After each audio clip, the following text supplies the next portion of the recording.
Oi, eu sou o Braz Oscar e esse é o Estante BSM. No episódio de hoje nós vamos conversar sobre a obra A Inocência do Padre Brown, de J.K. Chesterton.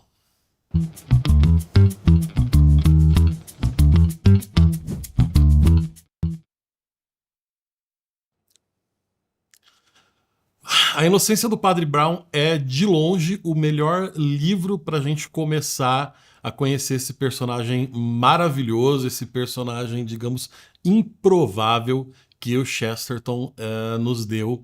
Não é? Chesterton ele é conhecido talvez no mundo mais acadêmico, ou talvez entre o mundo católico, por ter sido um pensador, alguns o classificam até mesmo como um filósofo, não é um escritor de vários livros sobre moral, sobre, enfim, o pensamento católico conservador. Eu tô aqui inclusive com um livro excelente dele, que é o Eugenia e Outras Desgraças, que tem prefácio do Bernardo Kister, tá? Esse livro é excelente. É, Mas eu não tô com o meu Inocência do Padre Brown, porque vamos começar já com um mistério, não é? O nosso personagem detetivesco aqui, que é o Padre Brown. Que é onde foi parar o meu Inocência do Padre Brown. Eu tava lendo ele para fazer. Relendo, eu li esse livro na juventude, enfim, tava lendo ele novamente. E tava nesse fim de semana, eu perdi, eu não sei onde ele foi parar. Mas enfim, essa é a capa dele, da edição que você encontra na Sétimo Selo, que eu acho a melhor edição da editora Sétimo Selo, é a melhor edição e a melhor tradução dessa obra. Tem ele na nossa livraria, do jornal BSM.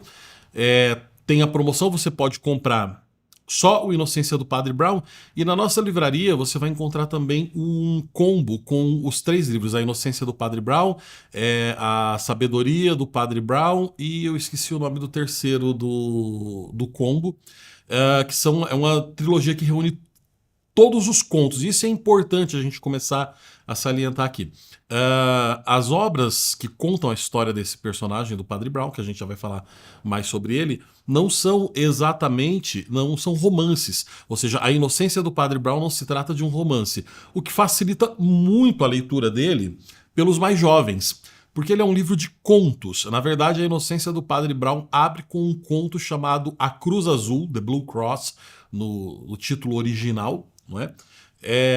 Que inclusive em versões antigas tinha um erro de tradução que me incomodava muito, que é quando eles estão numa loja, num empório de frutas e especiarias, e tem uma situação que envolve ali castanha do Pará, ou castanha do Brasil, não é? Que em inglês se chama Brazilian Nuts.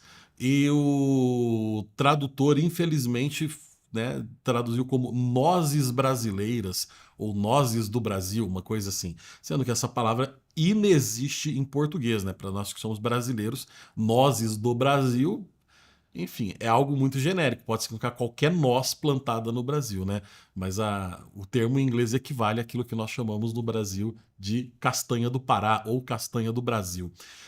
Então, tem outros pequenos errinhos que incomodam um pouco nas edições anteriores. Essa edição da Sétimo Selo, ela tá assim impecável, a tradução dela tá maravilhosa.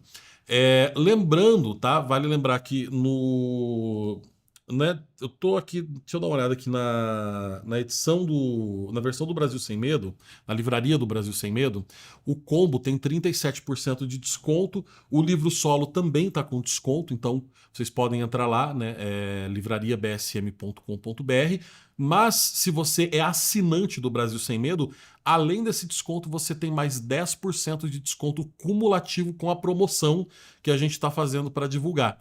Né? Então esse combo ia sair por, enfim, 200 e cacetada, né? 246. Na promoção agora, para você que está vendo esse podcast agora, entre julho e agosto, esse combo vai sair por 166,41. Mas se você é assinante do BSM, você tem mais 10% de desconto cumulativo aí, que essa promoção vai sair por praticamente metade do preço, vai sair por 150 o combo com os 3 livros. Se você comprar o combo, recomendo começar pelo azulzinho, por esse que a gente está falando aqui, A Inocência do Padre Brown. Porque o primeiro conto, e basicamente eu vou situar para vocês esse personagem e a importância desse personagem e a importância dessa obra toda com o nosso primeiro conto, que é A Cruz Azul. Eu acredito que foi até por isso que escolheram a cor azul para essa versão da Sétimo Selo. A Cruz Azul é um objeto, certo? Que está em exposição em Londres, uma joia que é muito importante para a Igreja Católica, e a situação começa ali com uma grande convenção que está tendo em Londres com padres católicos de vários lugares, enfim, um evento muito grande que acontece em Londres, e essa joia, essa cruz azul, estará em exposição numa determinada igreja. E isso atrai um personagem que é muito importante, que ele vai aparecer em quase todos os outros contos do Padre Brown. E por que é importante começar por esse conto? Porque nesse conto o nosso personagem, o Hercule Flambeau, que ele é francês, né? Muita gente fala Hércules Flambeau, né? Então tá errado, né? Mas a pronúncia é Hercule Flambeau. Ele é um ladrão francês especializado em grandes roubos, em fugas prodigiosas. Ele é aquele arquétipo do incrível ladrão de obras de artes e joias que a gente viu replicado em tantas e tantas séries de TVs e, enfim, filmes, não é? Que acabaram chupinhando, digamos assim, esse estereótipo de personagem do ladrão francês de obras de arte. Acho que em 12 Homens e um Segredo a gente vê isso, naquela série Psyche, na série Monk, no próprio Sherlock Holmes, nas adaptações para a TV a gente acaba vendo essa situação também. Né? Eles foram meio que tirados da ideia do Lupin, né? Daquele livro francês de detetives, do detetive Lupin, e também aliás, do bandido, né? O Lupin, esqueci o sobrenome dele, e do Hercule Flambeau, aqui do Padre Brown. E o Padre Brown, por que eu chamo ele de um personagem detetivesco e não de detetive? Porque muita gente que não leu o Padre Brown acha que se trata de um padre detetive. Então muita gente vai ler com a seguinte expectativa: Padre Brown é um padre inglês que é detetive. Então as pessoas vão lá, né? Como se fosse um Sherlock Holmes. É o Sherlock Holmes padre, é o Sherlock Holmes de batina. Então chega lá na igreja, no confessionário, na paróquia, apresenta o caso para o Padre Brown vai iniciar uma investigação, né? Mas como ele é católico, então ele vai, sei lá, vai ter umas paradas paranormais, uns demônios, uns possuídos, né? Vai ter um monte de enigmas místicos. E não tem nada disso, tá? Vocês vão cair do cavalo para quem nunca leu o livro. Não tem absolutamente nada disso na obra. O Padre Brown, ele não é um detetive propriamente, ele é um padre. E é muito curioso como o Chesterton vai descrevendo pra gente esse personagem, porque ele é um padre muito comum, né? De acordo com o Chesterton. O Chesterton faz até uma descrição engraçada, diz que ele tem uma cara de pudim, né? Assim, é um padre do rosto meio redondinho, ou seja, um rosto meio sem expressão, né? Um rosto redondo, olhos pequenos, um nariz pequeno, lábios sem muita expressão. Ele não é alto nem baixo, não é gordo nem magro. É a pessoa mais comum do mundo que passaria desapercebida por você na rua. Não é? Não tem algo de especial no Padre Brown. E ele tá sempre ali com o guarda-chuva dele, e tem sempre uma piada recorrente que ele meio que perde o guarda-chuva dele o tempo inteiro. Então tem muito humor, né, nas histórias do Padre Brown. Mas por que ele é detetivesco? Porque ele é um padre muito inteligente, ele domina muito a razão, a lógica, e ele é um personagem extremamente atrelado à estrutura da realidade, né? É um realista, um observador da realidade. E ele está sempre, curiosamente, de maneira um tanto quanto cômica, ele é o sujeito que está sempre na hora errada e no lugar errado, ou talvez na hora certa e no lugar certo, se nós pensarmos num elemento que está sempre presente, não de maneira escancarada, de maneira chatonilda, catequista, mas de uma maneira subtextual, que é a providência divina. Né? O Chesterton, como católico, obviamente, a sua obra ela é fruto da cosmovisão de mundo de um homem católico, mas ela não é uma obra carola. Ela é uma obra muito divertida, que pode ser lida tranquilamente por pessoas não católicas e que, enfim, vão desfrutar um pouco dessa visão de mundo do Chesterton. O Padre Brown, tipo, ele tá de férias num lugar, ele tá passeando e acontece alguma coisa, como é o caso dessa situação em que ele está em Londres para essa convenção católica. Eu me esqueci, tem um nome canônico para esse tipo de evento, e é um evento com tema eucarístico. Então, assim, o pessoal que é mais católico vai ficar bravo comigo porque eu não lembrei o nome, mas não é exatamente um conclave, porque conclave eu sei o que é, mas é algo do gênero, tá? Enfim, um sínodo, algo assim, uma reunião de bispos e tudo mais. E tem a exposição dessa joia, não é? Dessa relíquia católica, que é a cruz azul, que é uma cruz muito antiga, cravejada de pedras preciosas azuis. E, pro azar do Padre Brown, o maior ladrão da França, que é o Hercule Flambeau, resolve ir para Londres com a missão de roubar a cruz azul. A literatura de mistério, de maneira geral, e é claro que quando a gente fala de Padre Brown, a gente não pode deixar de lembrar de Sherlock Holmes, do outro Hercule, né, o Hercule Poirot, da Agatha Christie.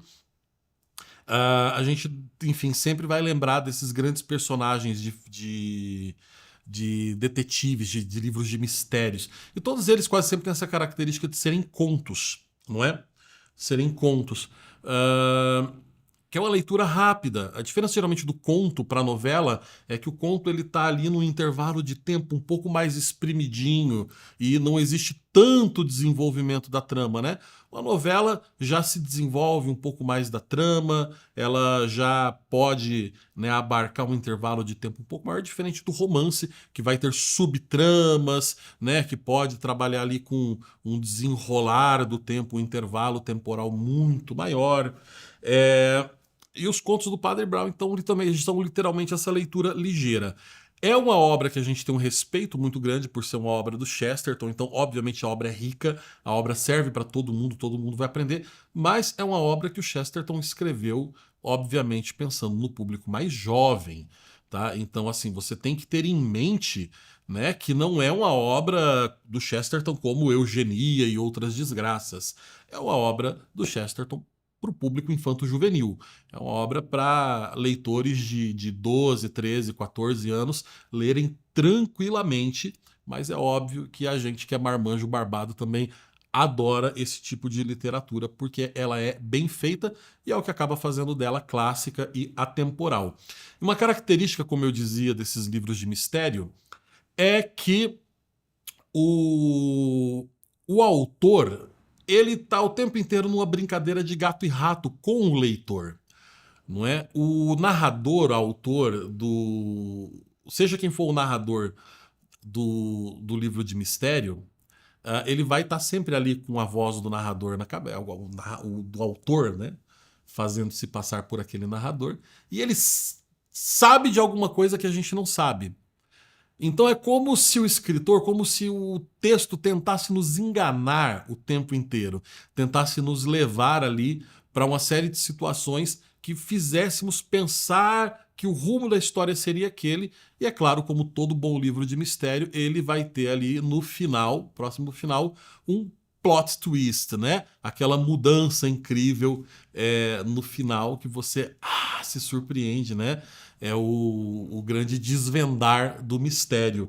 E o Padre Brown nos entrega sempre isso maravilhosamente, ou seja, a capacidade do Chesterton como contista, como escritor, além de pensador, é maravilhosa.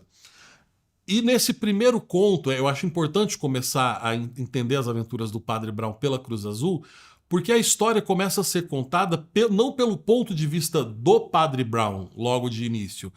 É como se esse livro servisse para nos apresentar o personagem Padre Brown pela visão do personagem do Valentin, que é o chefe de polícia de Paris, que vai até a Inglaterra no encalço do Hercule Flambeau, não é, para tentar prendê-lo. Mas o chefe de polícia Valentin, ele é muito Valentin, né, como se escreve. Tem gente que fala Valentin, a pronúncia francesa é Valentin. Ele é muito famoso. E ele começa a andar por Paris e ele tem um método investigativo muito curioso, muito peculiar dele, que numa cidade muito grande como Londres, onde ele está, e que não é o ambiente dele, não é? Ele é parisiense, está em Londres. A gente tem que levar em conta que os livros do Chesterton, principalmente A Inocência do Padre Brown, foi escrita ali entre 1910 e 1912, né? Finalizada em 1911, provavelmente, se eu não me engano, a primeira publicação é 1912. Tá? O Chesterton, só para contextualizar, ele viveu entre o fim do século XIX, né, 1837, se eu não me engano, que ele nasceu, e faleceu, 1874 ele nasceu, e faleceu em 1937, né, após a Primeira Guerra Mundial, já ali no encalço ali da Segunda Guerra. Então é mais ou menos esse período da Europa, ele pega esse período do pré-Primeira Guerra Mundial, da Primeira Guerra Mundial, do pós-guerra, né, e do pré-Segunda Guerra Mundial. Essa Europa do início do século XX, é, que é uma Europa com uma mentalidade já um tanto quanto ateia, cientificista, positivista. E o Padre Brown, ele é uma espécie de oásis no meio de tudo isso. Mas, ao mesmo tempo, ele é um personagem um tanto quanto contraditório. Porque imagina-se que um padre, numa situação dessa, onde ele sabe que tem um ladrão que está indo roubar uma joia, não é? Que pertence à Igreja Católica, ele iria talvez apelar para a providência divina, para as orações, mas o Padre Brown mantém a calma. E o livro é narrado do ponto de vista, esse conto é narrado do ponto de vista do Valentin, que está ali em Londres e, como eu dizia, ele tem o seu método peculiar de investigação, que é começar a prestar atenção em coisas muito esdrúxulas, coisas que alguma coisa que não deveria estar ali, algo que está muito errado, algo que rompe a rotina. Então ele começa a andar por Londres e a primeira coisa que ele presta atenção, que chama a atenção dele, é um prato de sopa arremessado na parede de um restaurante, no muro de um restaurante. Isso realmente é algo um tanto quanto incomum. E aí ele entra nesse restaurante e pergunta, né, o que foi aquilo. O garçom, funcionário do restaurante, a pessoa que o atende, fala que foram dois sacerdotes, dois padres católicos estavam ali, e um dos padres, do nada, arremessou aquele prato contra a parede. E ele descreve que é um padre alto e um padre baixinho. Um mais baixo, né? Um mais de estatura normal e um outro muito alto. E ele pergunta se ele viu para onde eles saíram, ele diz a direção. Então o Valentin começa a fazer esse tour por Londres, seguindo esse rastro desses dois padres esquisitos, né? Um mais baixo, um mais alto, que arremessou um prato de sopa na parede de um restaurante. Existe aí uma perturbação nos padrões, isso não é um padrão. E aí, andando mais um pouco, ele encontra então uma confeitaria com uma vidraça arrebentada por um tijolo. E uma confeitaria num bairro muito bom, muito nobre, numa área pacífica de Londres. Então aquilo também é estranho. Não é uma área bem frequentada, uma área nobre da cidade, com a vidraça arrebentada por um tijolo. Quando ele entra lá, pergunta para o dono da doceria, da confeitaria, o motivo da vidraça quebrada, e ele fala novamente que eram dois sacerdotes, um mais baixo, um mais alto, e o sacerdote mais baixo pagou muito mais do que o valor da conta. E quando o confeiteiro questionou o padre por que ele estaria pagando aquele valor tão alto, ele falou para o confeiteiro: porque infelizmente eu vou ter que jogar um tijolo na sua vidraça. O homem riu, achou aquilo meio estranho, mas o padre foi lá, pagou um valor bem acima do que eles consumiram, como que no intuito de ressarcir a vidraça quebrada, e arrebentou a vidraça da doceria com tijolo e foi embora, e deu novamente pro Valentin a direção. Ele comentou com o dono da confeitaria para onde eles iam, não é? E existe toda uma. Eu não vou dar spoiler de toda a história, existe toda uma conversa que se passa nessa doceria entre os dois padres sobre uma caixa que um padre carregava, e ele paga ali para o dono da confeitaria para despachar aquela caixa para um outro lugar, uma situação que parece que não faz muito sentido, mas no final todas as pontinhas soltas vão se amarrando. O Valentin pede ajuda então à polícia inglesa, não é? Porque ele já matou a charada e a gente ainda fica meio que sem entender. Eles vão até o parque, até a pista final que conduz o caminho desses dois padres estranhos andando por Londres. E quando ele chega lá, ele vê os dois padres sentados num banco, realmente, exatamente da maneira como as pessoas que os viram por Londres os descreveram. Um sujeito mais baixo, com a cara meio redonda, que não chamava muita atenção, e um outro mais alto, né? Enfim, com uma personalidade, uma fisionomia que chamava mais atenção. Ele viu de longe, não conseguiu reconhecer exatamente os detalhes, mas ele conseguia ouvir o que os padres conversavam, e era uma conversa de padre, uma conversa sobre teologia. Ficou um tanto quanto desapontado e, enfim, estava indo embora, até que, quando ele está saindo, o padre mais alto ameaça, com violência, ameaça de morte, o padre mais baixo. O Valentin se assusta e volta para socorrer o outro padre. Né? E aí, quando ele chega lá, ele percebe que o padre mais alto, enfim, na verdade é o Flambeau, ladrão disfarçado de padre, mas o padre mais baixo é o nosso padre Brown, que já tinha percebido que o outro padre era o Hercule Flambeau disfarçado de padre para tentar roubar a Cruz Azul e deduziu que o detetive, o chefe de polícia Valentin de Paris, estaria no encalço deles e ele conhecia o método investigativo do chefe de polícia Valentin, e então ele começa a deixar pistas estranhas de propósito para que o chefe de polícia os siga e prenda o Hercule Flambeau. E aí tem, enfim, toda uma conversa sobre como o padre Brown descobre que aquele sujeito não é padre, mas sim um ladrão, porque o Chesterton criou esse personagem do padre Brown um tanto quanto inspirado em um padre real que ele conheceu, um padre chamado John Connor, que não é o John Connor do De Volta para do Exterminador do Futuro, que era um amigo dele, mas não se sabe até que ponto ele se inspirou nesse padre real. Se foi só a questão da fisionomia, alguns cacuetes e alguns trejeitos, mas existe uma outra situação também que inspirou ele a criar esse personagem, que foi uma conversa que o Chesterton ouviu entre dois jovens que diziam que os padres não eram pessoas a par da realidade, porque eles viviam ali isolados, enclausurados dentro de uma igreja e não poderiam ter ideia do tamanho do mal que existe no mundo. E o Chesterton logo pensou, bom, esses jovens estão falando groselha, para variar, são jovens, não é?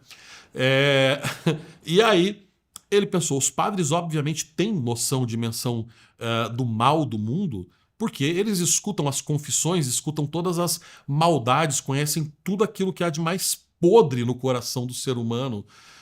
Então ninguém melhor para conhecer a maldade oculta do coração dos homens do que um padre que ouve confissões. E é justamente com base nisso que muitas vezes o nosso padre Brown acaba entendendo, desvendando os enigmas. Ele conhece muito bem a alma humana, ele tem uma certa percepção, uma certa intuitividade, mas ao mesmo tempo ele é muito racional, porque as pessoas acabam sempre sendo um tanto quanto exageradas, crédulas demais, colocando misticismo em tudo. E ele quebra essa expectativa. Não é um padre, um detetive sobrenatural que vai expulsar demônios. Ele é um padre que vai primar pelo uso da razão, da lógica, né? Explicar, enfim, que a inteligência humana, a habilidade humana, a razão e a lógica são capazes de resolver a maior parte dos nossos problemas e que a teologia, como diz São Tomás de Aquino, não é a última das ciências, no sentido de que o aluno que vai entender, compreender os mistérios da teologia e a fé, ele deve ter uma formação muito bem sólida na filosofia, na lógica, na matemática, nas línguas, na gramática. E o Padre Brown, ele é esse exemplo de homem um tanto quanto tomista, não é? Um homem com uma formação intelectual primorosa e que sabe muito bem separar as coisas, entender quando de fato aquilo ali é simplesmente fruto da maldade humana e não do sobrenatural. E que a maldade humana é capaz muitas vezes de confundir as pessoas e levá-las para caminhos que parecem tão nefastos que chegam a nos parecer, aliás, caminhos tão nefastos que chegam a nos parecer sobrenaturais. E um outro detalhe que eu digo que a Cruz Azul e a Inocência do Padre Brown é ideal para você começar a conhecer esse personagem maravilhoso, é porque o nosso personagem aqui, o ladrão, o Hercule Flambeau, ele num determinado momento ele vai se arrepender, né? Existe também todo uma- um instrumento de arrependimento, de conversão ao longo da trama dos vários contos do Padre Brown. Num determinado momento, o Hercule Flambeau, que começa como um ladrão, que tem suas virtudes, não é? Ele é muito inteligente, ele é um ladrão muito inteligente. Ele é uma pessoa também dotada de inteligência e razão, porém com um coração mau, com um coração hedonista, materialista, frio. E ele vai aos poucos se tornando amigo do Padre Brown ao longo dos outros. Então, às vezes, você vai começar por um outro livro e você vai ver lá o Padre Brown conversando com o seu amigo, o Hercule Flambeau. E aí você vai voltar para esse livro e você vai ver Hercule Flambeau, ladrão de joias, você vai falar, como assim? Então, para você não perder o fio da meada, começa por aqui, que esse conto é excelente, onde o chefe de polícia de Paris vai nos apresentando quem é esse tal Padre Brown. E sempre tem uma pitada fina do humor inglês maravilhoso ao longo do conto. Ao longo de todos os contos, aliás, tem essas pitadas finíssimas de humor inglês, um humor inteligentíssimo, que, enfim, como todo homem muito inteligente, Chesterton também era dotado. E, aliás, é só ver a cara do Chesterton, né? É difícil encontrar uma fotografia dele que ele não está rindo. Era um sujeito, aquele típico sujeito bonachão. Inocência do Padre Brown é uma espécie de contraponto de outros livros de detetive que surgiram na mesma época, como Sherlock Holmes. Apesar de ter muito em comum, ele tem contrapontos muito importantes. E eu quero apresentar esses contrapontos importantes em relação ao Sherlock Holmes e ao Padre Brown, entre visões diferentes do mundo. E é muito curioso porque Sherlock Holmes ele se vê como um homem científico, mas a gente nota pitadas de sobrenatural em vários contos do Sherlock Holmes. E, apesar de ser um homem dito científico, ele foi uma obra escrita pelo Arthur Conan Doyle, que era um sujeito que ao mesmo tempo dizia-se cientificista e crente no progresso da ciência, mas acreditava em ideias espíritas, mediúnicas e em outras ideias um tanto quanto sobrenaturais e místicas, e fazia aquela típica confusão, aquele típico balaio de gato do início do século XX, não é? Onde tentava se criar essas seitas espiritualistas, tentavam fundir algum tipo de explicação mística com explicação científica. E, como diziam os brasileirinhos, né, no final das contas, presumam macumba. Então, toda aquela visão extremamente cientificista acabava sempre descambando para algum interesse místico um tanto quanto velado. Já no Padre Brown, a gente tem um personagem que é um padre, é um sacerdote, um homem devoto a Deus, com uma visão sobrenatural também do mundo, não é?